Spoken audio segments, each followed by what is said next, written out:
521페이지예요. 질권입니다.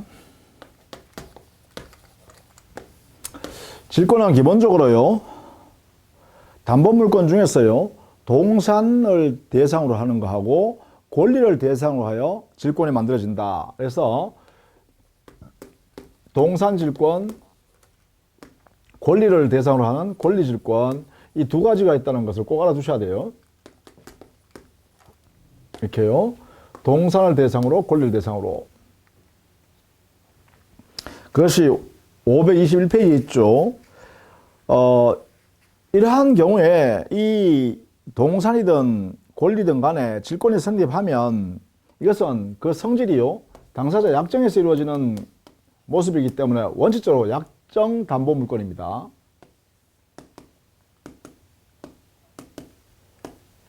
이게요. 그 다음에 질권은요, 당의 물건을 건네받아서 채권자인 질권자가 그 목적물을 지배해요.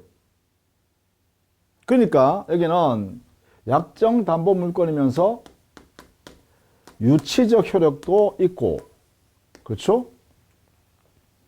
그 다음에 질권자는 채무 변제기가 도래했음에도 불구하고 채무자가 변제하지 않으면 당해 자기가 점유하고 있는 그 질물 자체를 경매 처분해 볼 수 있어요. 그 경매권을 통해서 우선 변제적 효력을 가지고 있습니다. 이게 인정돼요. 그래서 강력한 담보물권이죠. 따라서 담보물권이기 때문에 당연히 이 성격은 통유성을 가지고 있다, 이렇게 해야겠죠. 그래서 부종성, 수반성, 물상대위성, 불가분성, 이게 다 있습니다. 그렇죠? 자, 여기 이제 기본적인 질권의 모습을 이해해 두라는 것이죠. 기본적 성격과 그리고 질권의 종류, 이렇게요. 자, 그 중에 우리가 동산질권을 이렇게 살펴보면 기본적으로 동산질권은요, 동산의 질권 피담보 채권이 존재하고 돈 받을 채권, 이게 부종성이에요. 이게 존재하고, 그 다음에 질권 설정 계약을 해야죠. 동산에 대한 질권 설정 계약을 하고, 그 다음에요, 계약을 했으니까 동산의 인도가 있어야겠죠. 인도, 그렇죠? 이렇게 함으로써 동산을 인도하는 것입니다. 당의 동산을 채권자인 질권자한테 건네주는 행위요. 이렇게 되면 바로 질권이 성립하게 되겠죠. 그렇죠? 자, 이때 질권 설정 계약의 당사자는 당연히 질권 설정자하고 질권자가 되겠죠. 이때 질권자는 채권자이어야 합니다. 이게 그 이유는 바로 부종성 때문에 그렇죠. 채권자가 질권자가 돼야 돼요. 그러나 이게 설정자는 채무자일 수도 있고 제3자일 수도 있습니다. 이때 이게 제3자를 우리는, 이 사람을 우리가 뭐라 한다? 물상 보증인이라고 합니다. 즉 채무는 짊어지지 않았지만, 채무자는 따로 있지만 자기의 소유물로 채무에 대한 담보 제도로 질권을 설정해 주겠다 약속한 사람이죠. 이 사람을 우리는 물상 보증인으로서, 물상 보증인의 가장 큰 특징이 뭐냐면 채무는 없는데 당에 자신의 소유물로 책임을 지겠다 라고 한 사람입니다. 그죠? 물상 보증인의 지위는 채무 없는 책임 있는 자, 이렇게 해석할 수 있겠죠. 제3자요? 이렇게 된다. 이게 꼭 알아두셔야 될 내용입니다. 그것이 바로 523페이지에 질권 설정 계약, 계약 당사자, 이런 내용을 정리했고, 만약에 말이죠, 채무자가 변제하지 않아서 물상 보증인이 자기의 제공한 그 물건, 동산이 경매를 통해서 경락되어 버렸다라고 하면 이 물상 보증인은 채무자한테 구상권을 행사할 수 있겠죠. 이렇게, 그죠? 이게 인정됩니다. 물상 보증인은 채무자에 대하여 구상권을 갖게 된다. 그렇죠? 이렇게 정리를 해 주시면 되겠다라는 것입니다. 자, 그 다음에 여기에 동산의 인도에 대해서는요, 여기는 점유 개정에 의한 경우에는 안 된다라는 걸 알아두셔야 돼요. 점유 개정에 의한 인도는 안 된다. 우리 민법에서는 이것을 뭐라 했냐면 대리 점유라고 해요. 저당권 설정자에 의한 대리 점유 이렇게 해요. 질권 설정자니까 우리 민법에서는 대리 점유라는 용어를 쓰고 있습니다. 점유 개정을요. 즉 질권 설정자가 스스로 당의 동산을 자기가 점유하고 있으면서 질권자 너는 간접 점유하세요 이렇게 하는 거죠. 직접 점유는 설정자가 하고 그 다음에 채권자인 질권 취득할 질권자는 간접 점유 형태를 하겠다. 이건 안 된다는 거예요. 그냥 일반적인 간접 점유 형태로 점유하는 것은 가능해요. 그러나 이게 점유 개정에 의한 인도의 모습으로서는 동산 질권이 성립하지 않습니다.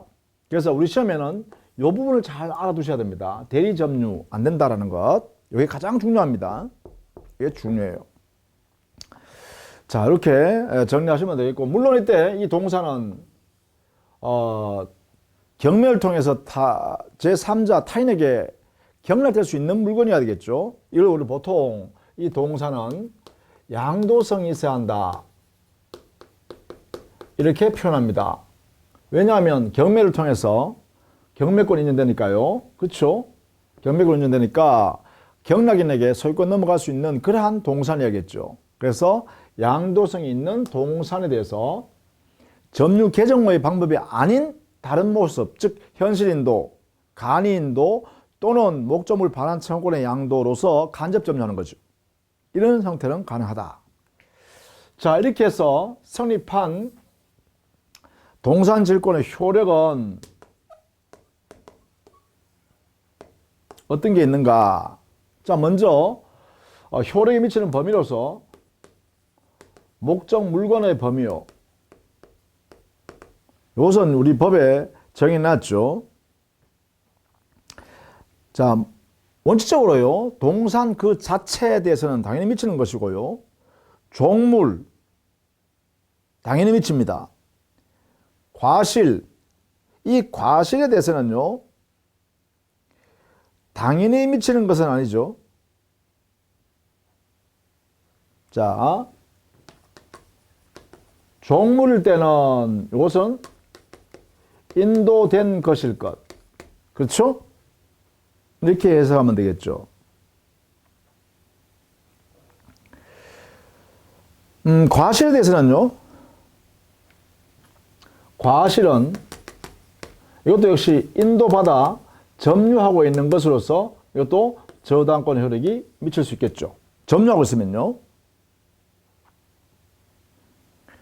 자, 이렇게 정리해 두시면 되겠죠. 그 다음에 물상대위도 있는 애죠.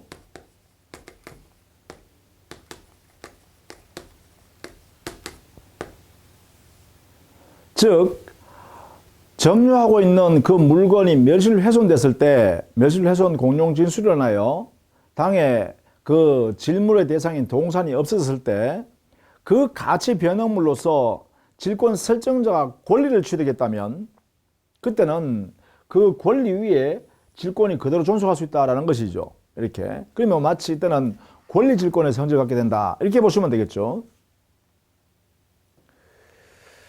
다만 그때는 당의 그 권리의 실현이 이루어지기 전까지 압류되어 있어야겠죠. 자, 그 다음에 두 번째는 피담보 채권의 범위입니다. 즉, 우선 변제받을 수 있는 채권의 범위는 어디까지인가? 이것은 꼭 알아두셔야 되겠습니다. 우리 민법에 명문으로 딱 정리 나왔죠. 334조에서요. 527페이지에 있습니다. 원본, 이자, 위약금, 질권 실행 비용, 그 외에도요, 질물의 보존 비용과 채무 불이행 또는 질물의 하절에 대한 손해배상 채권까지. 그렇죠? 그래서 여기는 원본, 이자, 위약금, 그리고 실행 비용, 이거 외에도 보존 비용이 들어가고요. 그리고 손해배상액에도 행사할 수 있다. 손배액이요. 그렇죠? 이 손배액은 뭐냐면 당해 채무 이행기가 도래했음에도 불구하고 채무 이행을 하지 않아서 채무 불이행이 발생했거나 채무자에게, 그 다음에 질물 자체의 하자 때문에 질권자에게 손해가 발생했다라고 하면 그 손해배상액에 대해서도 그래요. 피담보 채권에서 우선 변제받을 수 있다라는 것입니다. 당해 목조물 경매에서 경락 대금을 해서부터 우선 변제받을 수 있는 금액으로 들어갈 수 있다는 거예요. 그래서 이 부분을 보존 비용, 그 다음에 손해배상액까지 포함된다는 것을 알아두셔야 됩니다. 이게 의미가 있는 것이죠. 자, 그 다음에 이 질권자는 당해 질물을 점유하고 있는 거 아닙니까? 점유하니까 유치적 효력도 있다. 이렇게 해석해야겠죠.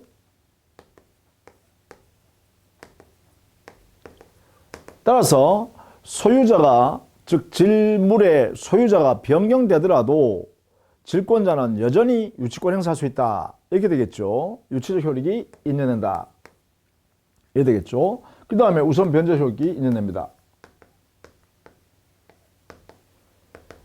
당해 유치물을 경매 처분했을 때 일반 채권자보다 우선하고 후순위 담보권자보다 우선한다. 이런 이야기죠. 그 순서는 질물 설정 당시의 순서에 따라서 정하면 됩니다. 그래서 여기는 우선 변제 효력을 실행하는 방법은 경매를 통하는 게 원칙이죠. 그 외에도요, 간이 변제 충당권도 질권자한테 인정됩니다. 법원을 통해서 당해 질물의 소유권을 취득하면서 정산해버리는 거죠. 잉여금 있으면 돌려주고 자기 채권을 빼버리고 말이죠. 이렇게. 다만 이때는 채무자한테 사전 통지를 해야겠죠. 당연히, 그죠? 사전 통지 의무는 여기에는 간이 변제 충당할 때는 필요하다. 이렇게 정리를 좀 해 두시면 되겠습니다. 자, 그 다음에 여기 조심해야 될 게 하나 있는데, 이 경매권을 실행해서 우선 변제받는 것을 우리 민법의 질권자의 기본적 원리로서 이걸 원칙으로 삼고 있습니다. 경매권 행사를 통해서 우선 변제를 받아라. 이렇게 했어요. 근데 만약에 질권 설정자와 질권자 사이에 당해 피담보 채무가 변제기 도래하기 전에 말입니다. 당사자 설정자와 합의하에 이 경매 이외의 방법으로, 즉 민법에서 정해져 있는 이러한 방법 이외의 방법으로 질권자가 우선 변제받을 그런 방법을 약정한 경우요. 이걸 뭐라 하냐면, 그래서 보통 유질계약 또는 유질계약이라는 특약입니다. 변제기 전에 약정으로 경매 이외의 방법으로 우선 변제받는 이러한 내용의 약정을 하는 것을 우리는 유질계약이라 합니다. 그런데 이러한 계약은 변제기 전에 하는 약정, 이것은 무효다라는 것입니다. 왜냐하면 이런 특약은 우리 민법상 금지하도록 해놨습니다. 따라서 이 금지를 위반하여 약정했으니까 금지기준을 위반했기 때문에 무효인 약정이다라는 것이에요. 그래서 유질계약은 무효입니다. 허용되지 않습니다. 가행법규 위반, 금지 규정을 위반했다, 이런 이야기죠. 자, 이렇게 정리해줘. 다만 변제기 후에 하는 유질계약은 이것은 유효입니다. 이것은 당사자가 자유롭게 의사결정했기 때문에 우리 법상으로 변제기 전에 유질계약하는 것은 채무자한테 불리한 내용이 될 수 있다. 특히 그래서 이렇게 채무자를 보호하려고 못하게 해놨습니다. 그러나 변제기 후에 하는 유질 계약은 이때는 채무자가 자유롭게 정할 수 있다. 이렇게 보는 거죠. 이렇게. 자, 이런 내용으로 정리를 좀 해두시면 좋겠다. 그것이 528페이지쯤에 되어 있죠. 그 다음에 전질 볼까요? 이 전질이라는 내용도 알아두셔야 됩니다. 이 전질이라는 것은 원질권자가 자기 채무 담보 목적으로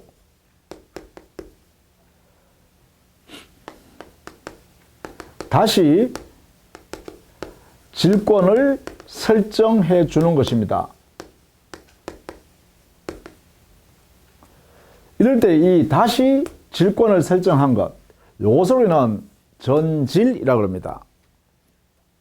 이게요. 그러니까 원질권자가 자기의 채무 변제에 대해서 담보 목적으로 질권을 설정하는 거예요.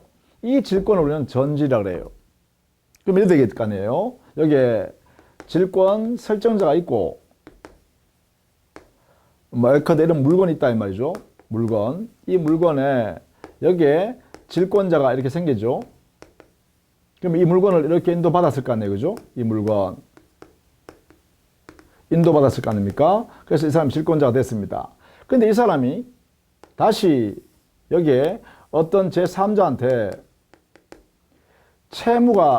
자기 채무가 존재하고 이 채무를 변제하기 위해서 이것을 다시 이렇게요. 여기에 질권을 설정하기로 이렇게 합의해주고 질물로 인도해 주는 거죠. 이렇게 이 물건을 여기에 있는 원질권 설정자의 물건을 제3자한테 자기 채무 변제를 위해서 이것을 위해서 자기 채권자한테 다시 질권을 설정해 주는 거예요. 이렇게. 그래서 여기에 이 사람이 질권을 갖게 되는데 이 질권이 뭐냐? 전질권이라 한다. 질권이 한번 여기에 질권이죠. 여기에 질권 성립했는데 여기는 뭐예요? 전질되었다. 이렇게 표현한 거죠. 전질. 이것을 의미한다라는 것이에요. 전질. 여기요.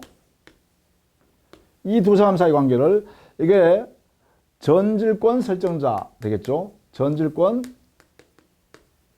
설정자가 될 것이고 이 사람은요. 전질권자 이러겠죠. 이런 관계를 의미한다라는 것이에요. 이 부분입니다. 이 부분. 자, 이때 이 전질을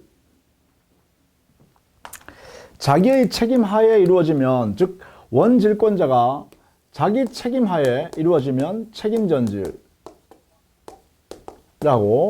원질권자가 질권 설정자인 이 사람한테 가서 승낙을 받아가지고 당신이 내한테 제공했던 이 질물을 자기의 채무를 위해서 다시 질권 설정할게 라고 원질권 설정자한테 승낙을 받아서 전질했다면 이것을 승낙 전질이라고 합니다. 자, 책임 전질은 원질권자가 책임 하에 하는 것이죠. 여기는 승낙이 없습니다. 그죠? 여기는 질권 설정자로부터 승낙을 받아서 하는 거죠. 이렇게 하고 있는 것입니다. 이렇게. 의미가, 요 질권 전질을 설정할 때 질권 설정자의 승낙을 받아서 했다라고 하면 승낙 전질. 승낙 없이 질권자 스스로 자기 책임하에 질권을 설정했다면 이건 책임 전질이라 한다. 이 말이죠. 승낙 전질이면 이 사람이 동의를 받았으니까 문제가 안 되죠. 또 하나의 질권을 설정해 주는 것에 불과해요. 그죠? 승낙 전질은. 근데 책임 전질이 문제가 되겠죠. 뭐냐 하면 질권 설정자가 승낙도 안 해줬는데 이 질권자가 자기 채무를 담보하기 위해서 질물로 이렇게 제공했다 이 말이죠. 이걸로는 책임 전질하고 여기서 중요한 것은 책임 전질이 문제되겠다. 여러분 형태를 잘 봐두십시오. 책임 전질. 자, 책임 전질 됐을 때 이 책임 전질의 성질은요.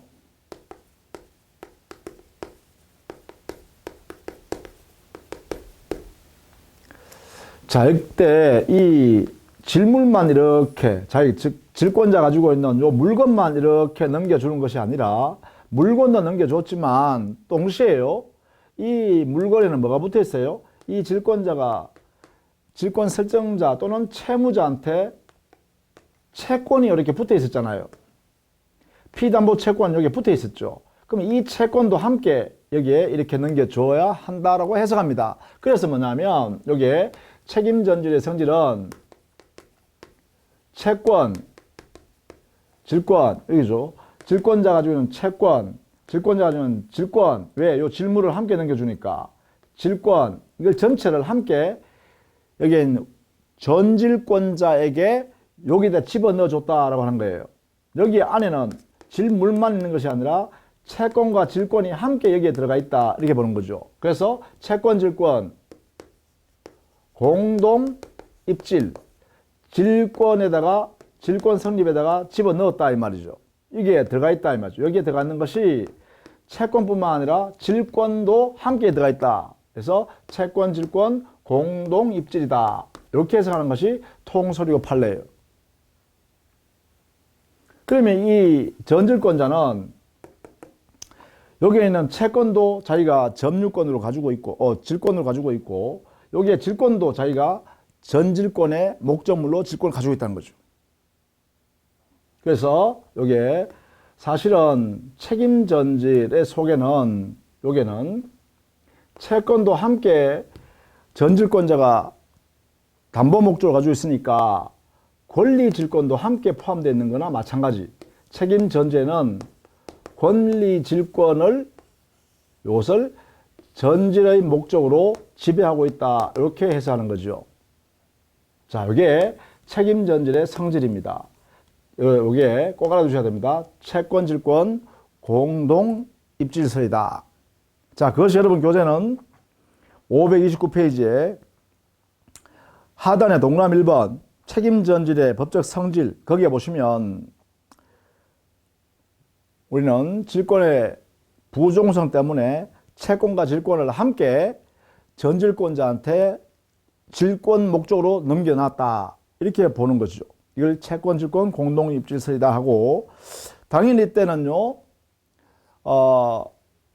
요게 질권, 전질권 설정하기로 하는 계약과 그 다음에 전질 목적으로 당의 목적물인 동사를 인도해주고 동시에 대항 요건으로요. 여기에는 질권자가 질권 설정자한테 통지해줘야 돼요.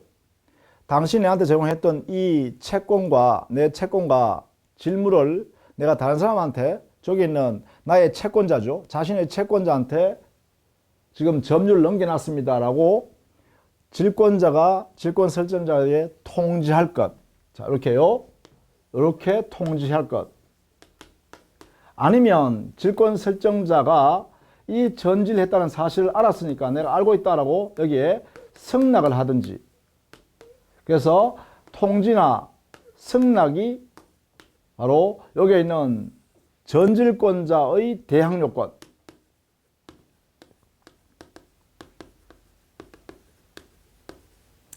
전질권자에게 대항력이 발생하기 위한 요건으로서 통지나 승낙이 필요하다. 통지 또는 승낙이 필요하다.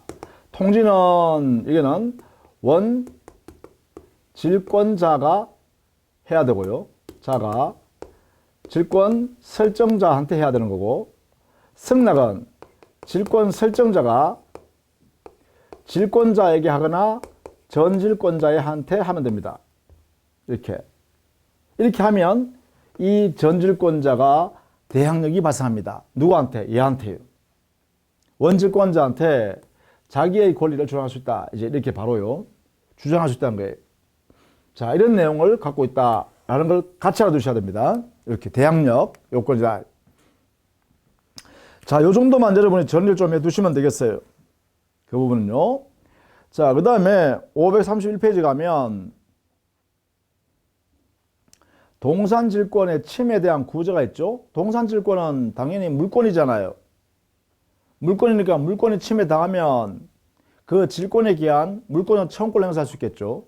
다만 이것이 민법에 명문 규정이 없으니까 해석상 인정합니다. 그래서 여기에 세 번째 줄에요. 531페이지 제일 위에 세 번째 줄에 보시면 통설은 해석상 동그라미 하시고요. 질권에 의한 물권 처분을 인정한다. 즉 민법 규정이 없기 때문에 해석합니다. 자, 그 다음에 동산 질권자의 의무는, 자, 질권자인 채권자가 당의 질물을 점유하고 있는 사람이잖아요. 이때 이 질물은 타인의 물건을 점유하니까 선량한 관리자의 주요 의무가 있어야겠죠? 첫 번째. 그 다음에 두 번째, 질권이 소멸되면, 다른 말로 하면 피담보 채권을 변제받으면 당의 질물을 질권 설정자에게 반환할 의무가 있어야겠죠. 그게 바로 질물의 반환 의무 라고 합니다. 그 다음에 동산질권을 처분할 때는 피담보채권, 즉 질권자가 가지고 있는 피담보채권과 함께 처분해야 되죠. 이게 뭐냐? 부종성, 수반성 때문에 그렇습니다. 이때는 당연히 질권자가 점유하고 있는 그 동산도 함께 피담보채권을 양수받은 양수인한테 인도해 줘야겠죠. 자, 이런 내용으로 정리가 된다라는 것입니다. 자, 그 다음에 권리질권 533페이지에요. 권리질권입니다. 이 권리질권은 기본적으로요, 그 권리가 양도성이 인정되는 것이야겠죠.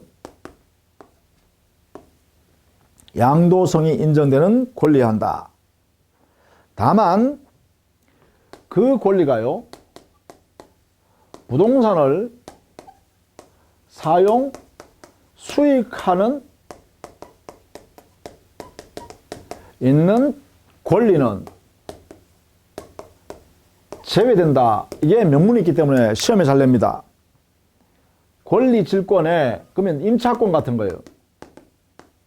부동산 임차권. 부동산 임차권을 그러면 권리 질권으로 대상 삼을 수 있느냐? 할 수 없다는 거죠. 자, 이 부분을 꼭 알아주셔야 됩니다. 양도성이 있는 재산권이어야 되고 권리여야 되고, 그러나 부동산 사용 수익을 목적으로 하는 그러한 권리, 예컨대 부동산 임차권이라든지 지상권이라든지 전세권이라든지 이런 것들은 대상으로 될 수 없습니다. 물론 소유권도 안 됩니다. 부동산 소유권도 안 되죠. 부동산 사용 수익할 수 있는 권리니까. 자, 권리질권 대상이 될 수 없습니다. 제외되는 거니까. 이것은 시험에 잘 낸다. 반드시 알아주셔야 됩니다. 그 다음에 권리질권의 성립 방법은요, 당사자가 설정 계약을 하고요, 그 다음에 채권 증서가 있으면 그 채권 증서를 상대방 질권, 채권 질권을 가지려는, 권리 질권을 가지려는 그 상대방한테 넘겨주면 되죠. 이렇게 하면 됩니다. 따라서 우리는 그 권리 질권 중에서 만약에 그 권리가 채권에 대해서 질권으로 설정한다라고 하면, 뭐 채권이 당연히 양도성이 있는 채권이면 되겠고요. 이게 거래할 수 있는 채권이면 돼요. 그렇죠? 그 다음에 질권 설정자하고 질권자 사이에 합의가 이루어지고, 그 다음에 공시방법으로 그 채권에 증서가 있으면, 채권 증서가 있으면 질권자에게 그 채권 질권 대상으로서의 증서를 인도해 주면 되죠. 이렇게 하면 되고요. 다만 이제 채권 질권을 설정했을 때는 채권 질권 설정자가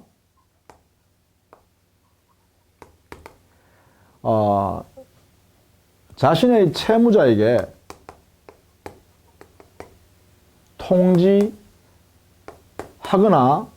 채무자가 질권 설정자 또는 질권자에게, 채권 질권자에게 승낙의 의사표시를, 승낙의 통지를 하여야 바로 여기에 있는 질권자가, 채권 질권자가 대항력이 발생합니다. 따라서 대항력 발생 요건으로서 통지 승낙이 필요하다. 이렇게 정리해 두시고, 질권자가 이 제3채무자한테 통지 승낙에 의하여 대항력을 갖는 뿐만 아니라 채무자 이외의 제3자한테도 대항력을 갖기 위해서는 이 통지 승낙을 확정일자 있는 날짜로 하면 됩니다. 확정일자부로 하면, 이렇게 하면 제3자에 대해서도 대항력이 발생합니다. 이렇게요. 자, 이렇게 이 부분도 같이 알아두시면 좋겠죠. 예를 들면 이렇습니다. 이 모습은, 채권 질권의 모습은, 자, 여기에 갑에 대해서 채권을 가지고 1억 채권을 가지고 있는 을이, 자, 1억 채무입니다. 만약에 을이 다시 병에게 돈을 5천만 원 돈을 빌리면서, 그럼 여기 5천만 원 채권이죠. 채권을 발생하면서 어떻게 해요? 을은 자기의 채권을 이렇게 병한테 담보 목적으로 이렇게 인도하는 거죠. 요게 두 사람 사이에 질권 설정 계약을 하고, 어디에 1억 원 채권을 담보 목적으로 정할게, 이렇게 한 거죠. 5천만 원 채권, 나에 대한 채권에 대해서 담보 목적으로 1억 채권을 이렇게 정하겠다. 이게 담보 목적입니다. 요 담보 목적을 한 게 뭐예요? 바로 채권 질권에 관한 약정이다. 이죠. 채권이니까. 채권을 목적으로 담보권을 설정했으니까 이렇게 했을 때, 자, 이 을의 갑에 대한 채권 행사를 얘한테 맡겨놨잖아요. 이게 인도해 줬으니까, 양도 이전해 놨으니까. 그러면 이 사람이 나중에 직접 여기 가서 1억 원 채무를 을한테 주는 거, 그 중에 5천만 원 얘한테 먼저 주라라고 직접 이렇게 청구할 수 있는 권리를 인정합니다. 나중에요. 여기에 변적이 도래하고, 여기도 변적이 도래했다면, 그러면 이게 직접 채권 이행을, 채무 이행을 청구할 수 있는 권리를 인정해 줍니다. 이렇게. 그러려고 그러면 어떻게 해요? 이 사람한테 대항력이 있어야 되죠.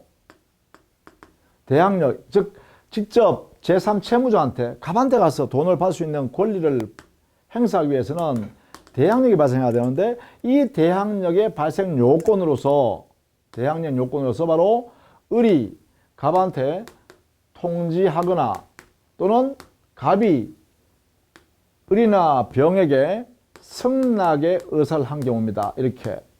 이 통지나 이 승낙이 바로 뭐라고요? 여기에 있는 채권 질권자에게 대항력을 줘서 직접 청구할 수 있도록 한 것이죠. 이렇게 해요. 갑에 대한 대항력이 바로 이것입니다. 이게 통지 승낙. 확정일자부로 하면 제3자한테 하셨다 했는데, 여기에 갑을 병 예외 정이나 무, 이 사람들한테 대항하려고 그러면 이 통지 승낙이, 이렇게 통지하는 것, 여기에 승낙을 이렇게 하는 것, 이것을 만약에 확정일자 있는 날짜로, 확정일자 여기에 있는 통지로, 또 확정일자 있는 승낙으로 이렇게 하면 여기에 있는 정무에 대해서도 대항력이 생긴다. 이런 이야기예요. 누가? 이 사람한테. 그러면 나중에요, 자기의 채권이 변적에 도래하고 이 채무자의 제3채무자에 대한 채권이 변적에 도래하면, 그러면 여기는 채권 질권자가 직접 여기는 제3채무자에 대해서 이렇게 청구할 수 있도록 허용한다라는 것입니다. 이게 핵심입니다. 그죠? 이게 허용한다는 것입니다. 자기 채권 범위 내에서 제3채무자에 대해서 직접 이행을 청구할 수 있다. 이런 이야기입니다. 이것만 여러분이 이해하시면 채권 질권은 됐습니다. 우리 시험에서도 요 정도만 나온다. 요 정도. 자, 여기에 대항 요건, 대항력 발생 요건을 꼭 알아두셔야 됩니다. 그리고 채권 질권에서는 채권 질권자가 제3채무자에 대해서 직접 청구할 수 있는 권리를 이 대항력만 발생하면 이렇게 인정하겠다라는 것입니다. 이런 내용으로 정리를 해 두시면 좋겠다라는 것입니다. 자, 그 내용이요, 우리 교재에는 537페이지에 동그라미 4번에요. 우선 변제권에 관한 실행 방법이 났죠. 거기에 기억해 보시면 채권의 직접 청구 이 내용을 꼭 알아두시라는 것입니다. 그래서 대항력과 전제해서 직접 이렇게 변제기가 도래해 있는 상태라면 이 청구권이 바로 생긴다라는 것이죠. 이게 바로 직접 채권의 청구권입니다. 이렇게 정리해 두시면 되겠어요. 자, 다음 시간에는 저당권을 정리하도록 하겠습니다. 자, 수고 많으셨습니다.